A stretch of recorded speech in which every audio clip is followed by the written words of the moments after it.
Hello and welcome to the next video in the series building out this HolyBro X650 frame with the HolyBro Pixhawk 6C in the middle.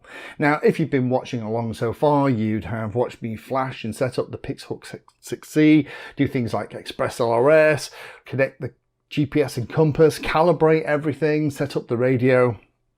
At the end of the last video, we were more or less ready to fly. We had installed the telemetry radios so that if we wanted to, we could fly it and we could monitor it from some kind of ground station, whether that was on a PC, laptop or Android phone.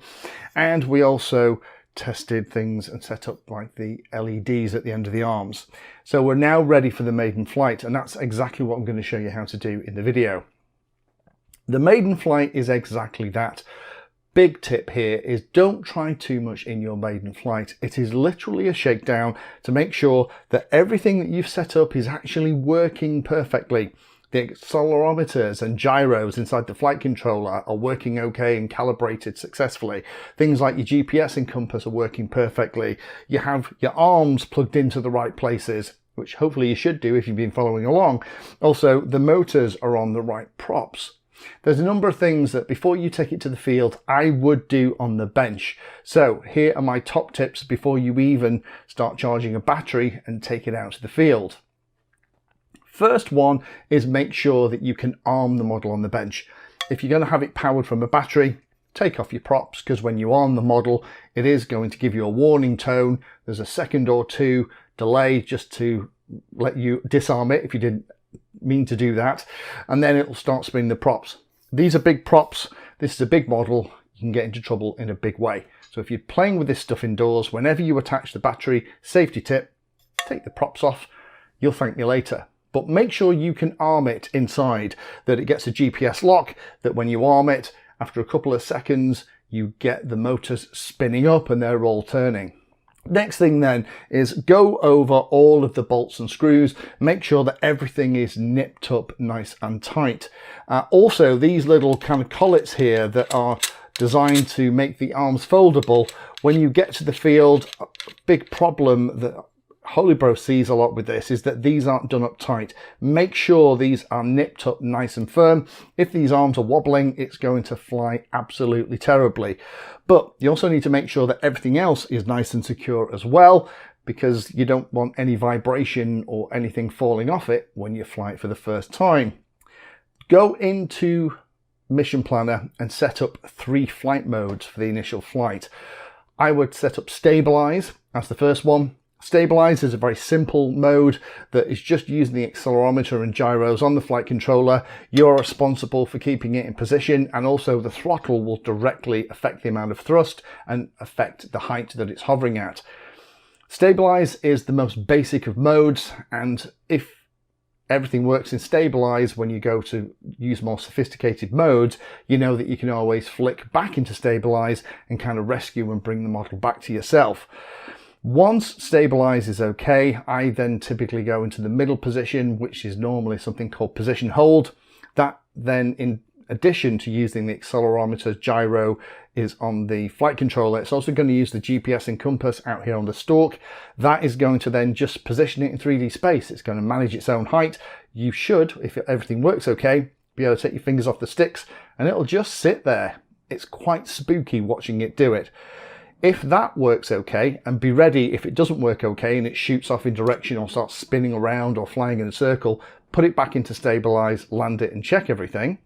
But if position hold works okay, the final part then is to fly it a little bit further away from you. I normally do that in position hold just to confirm that I can move it from location to location fine, and then initiate a return to home. You should see the model then rise to the preset height, fly back to the location where it was armed, descend and disarm all automatically. When it's disarmed and disables itself, it actually will disarm itself and stop the props. Disarm it on the radio, go and unplug the battery, and you've done your maiden flight.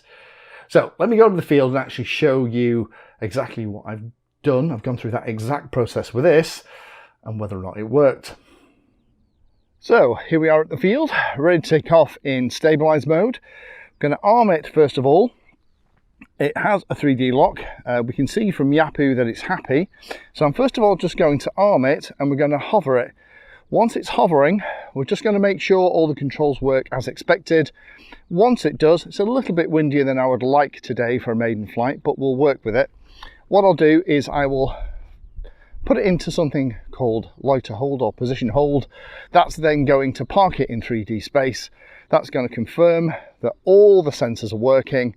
If that works, I'll fly it a little bit further away and we'll actually do a return to home, and hopefully it'll land somewhere where it is now. Now everything is happy, shows it's disarmed. So first of all, we'll arm the model.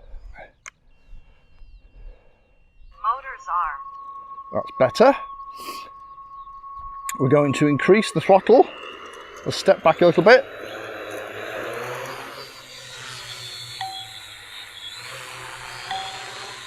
And now I am flying it. We're going to make sure it responds to commands. Left and right, is that working okay? Yes, it is. Forwards and backwards look okay. Yaw looks okay.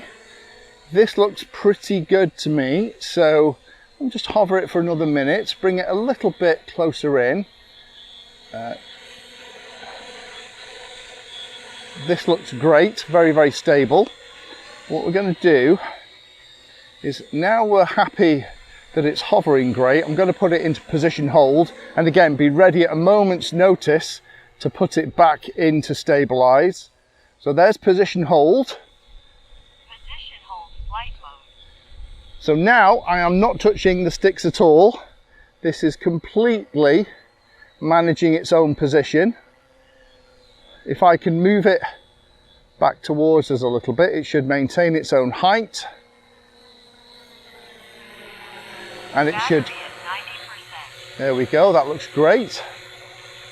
So now I'm confident that all those pieces are working. We can try return to home. So what I'm going to do is going to fly it a little bit further away.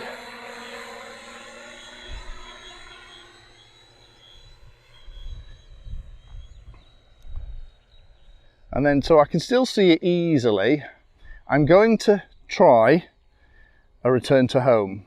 Now I need to be ready to flick back into position hold or stabilize. So here we go. It's going to rise. Return to home. Up to the predetermined height. That I think is about 15 meters by default.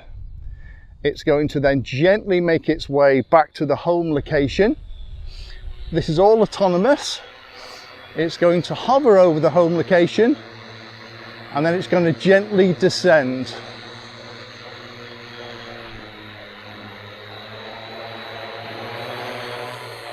It's going to be pretty close.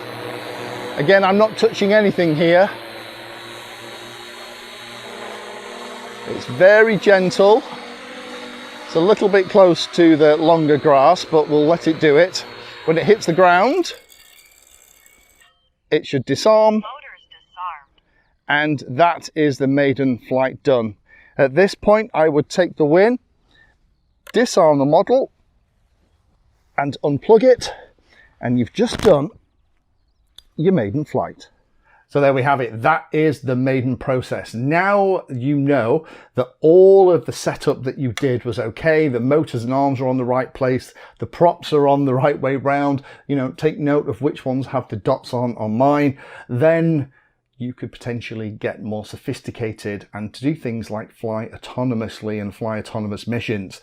The last video in the series, let me get into a little bit more of that, where I'll teach you about how to set up a basic mission. And now we know this thing can fly autonomously, it can actually fly around the sky on its own. Thank you for watching my video. Check out the playlist, and adding Pedantry 60 to your search terms will help you find my content. If you haven't done so already, please hit the like and subscribe button. It helps a lot. You can support the time I spend here answering questions and helping others by using the links in the video description.